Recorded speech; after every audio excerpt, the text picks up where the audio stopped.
Wow, কি চমৎকার colour দেখেই বোঝা যাচ্ছে রান্না আসলে অনেক মজা হবে। মাংস রান্না করার জন্য প্রথমেই দিয়ে দেবো সরিষার তেল। সরিষার তেল দিয়ে গরুর মাংস রান্না করলে অনেক মজা হয়। এখন দিয়ে দেবো পেঁয়াজ কুচি। এখন দিয়ে দেবো এলাচ দারচিনি পরিমাণ মতন। এখন দিয়ে দেবো আদা রসুন পেস্ট দিয়ে ভালো করে নেড়ে চেড়ে নিব। গরুর মাংস আসলে বিভিন্ন রকম রান্না করা যায়, কেউ হাতে মাখিয়ে রান্না করে, কেউ আবার মশলা কষিয়ে রান্না করে। আজকে আমরা মশলা কষিয়ে রান্না করব। বন্ধুরা, পুরো ভিডিওটি দেখতে সঙ্গেই থাকুন। সম্পূর্ণ গ্রামীণ স্টাইলে অল্প মশলা দিয়ে গরুর মাংস রান্নার অসাধারণ একটি রেসিপি। পরিমাণ মতন লবণ। এখন দিয়ে দেবো পরিমাণ মতন হলুদের গুঁড়ো, পরিমাণ মতন মরিচের গুঁড়ো। যে যেরকম জাল খায় সেই অনুযায়ী মরিচের গুঁড়ো দিতে হবে। আমরা যেহেতু মিডিয়াম জাল খাই তাই মিডিয়াম মরিচের গুঁড়ো দিলাম। ভালো করে পেঁয়াজের সাথে মশলাগুলো কষিয়ে নিতে হবে। বন্ধুরা দেখতেই পাচ্ছেন আজকে আমাদের রান্নায় তেমন কোনো মশলা ব্যবহার করে নিয়ে সম্পূর্ণ গ্রামীণ স্টাইলে আদা রসুন পেঁয়াজ এবং এলাচ দারচিনি দিয়ে গরু মাংস কষিয়ে রান্না করব।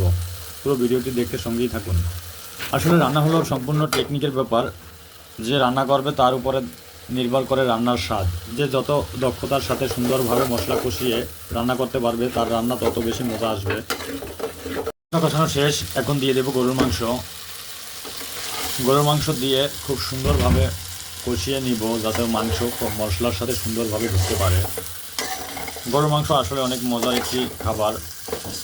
বিভিন্ন জন বিভিন্ন রকম রান্না করে, তাই আজকে আমরা রান্না করলাম মশলা কষিয়ে। কেউ হাতে মাখিয়ে রান্না করে। তো মশলা কষিয়ে রান্না করলেও রান্না অনেক রকমের মজা করা যায় যদি টেকনিক জানা থাকে।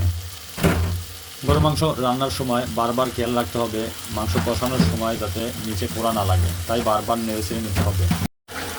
গরু মাংস কষানোর ক্ষেত্রে বারবার মাংসটাকে ঢাকনা তুলে নেড়ে চেড়ে নিতে হবে যাতে গরু মাংস নিচে না লেগে যায়।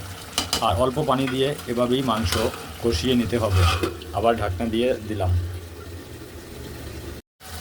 কষানো অবস্থায় কালার দেখেই বোঝা যাচ্ছে আসলে মাংসটা অনেক মজা হবে। আর দেশি গরুর মাংস কষানোর সময় কষা মাংস খাওয়ার মজাই আলাদা। আমি সবসময়ই দেশি মোরগের মাংস, হাঁসের মাংস, গরুর মাংস সব কিছু থেকেই কষা মাংস খেয়ে থাকি। আমার মতন এরকম কষা মাংস খেতে কার কার পছন্দ অবশ্যই কমেন্টে লিখে জানাবেন। কষানোর এক পর্যায়ে এখন দিয়ে দেবো আলু। আলু না দিলে গরুর মাংসের স্বাদ বোঝা যায় না। আর আমরা সবাই ফ্যামিলিতে গরুর মাংসের সাথে আলু খেয়ে থাকি। গরুর মাংস মানেই আলু, আর আলু দিলেই গরুর মাংসের বেশি একটা মজা আসে।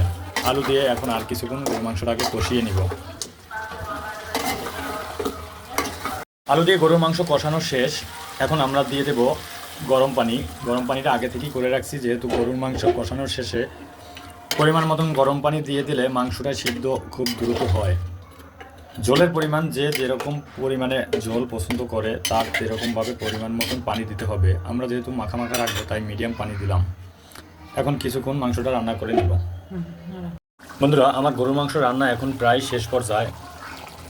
এতক্ষণ যারা ধৈর্য ধরে আমার পুরো ভিডিওটি দেখেছেন সবাইকে অসংখ্য ধন্যবাদ। চাইলে আপনারাও ট্রাই করতে পারেন আমার মতন এভাবে অল্প মশলা দিয়ে অসাধারণ গরুর মাংস রান্না। এখন আমরা দিয়ে দেবো জিরার গুঁড়ি। জিরার গুঁড়ি দিয়ে দিলে রান্নার অন্যরকম একটা সেন্ট তৈরি হয়।